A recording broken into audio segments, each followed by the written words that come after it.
প্রিয় বন্ধুরা, তোমরা যদি কেউ বিকাশ থেকে নগদে টাকা পাঠাতে চাও বা নগদ থেকে বিকাশে টাকা পাঠাতে চাও, এখন তোমরা সবাই পারবে।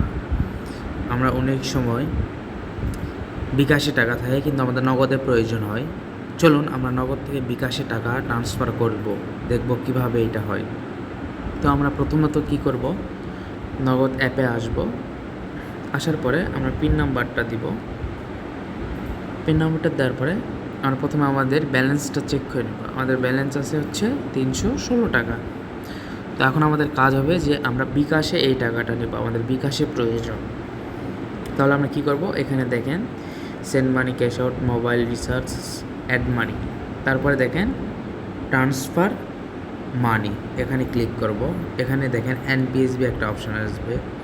তো এনপিএসবি অপশান এখানে কাজ করবে না, এখানে হচ্ছে মোবাইল ওয়ালেটে আমরা ক্লিক করব। ক্লিক করার পরে যে নাম্বারটা আপনি নেবেন বিকাশে, তো আমি আমার বিকাশ নাম্বারই নেব। তো এখানে সিলেক্ট করবেন, আমার এখানে সিলেক্ট করাই আছে, এই যে আমার নাম আসবে, সব আসবে।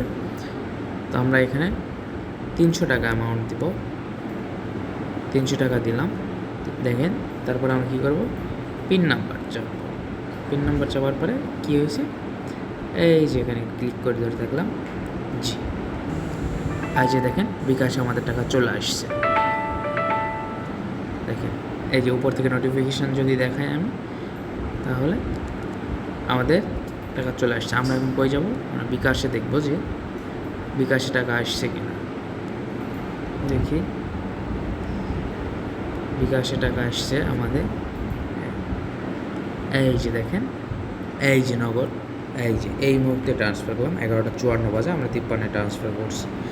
আপনারাও ঠিক সেম প্রসেসিংয়ে বিকাশ থেকে নগদ, নগদ থেকে বিকাশে এইভাবে টাকা ট্রান্সফার করতে পারবেন। আর কোনো জটিলতা ঝামেলা কোনো কিছুই নেই।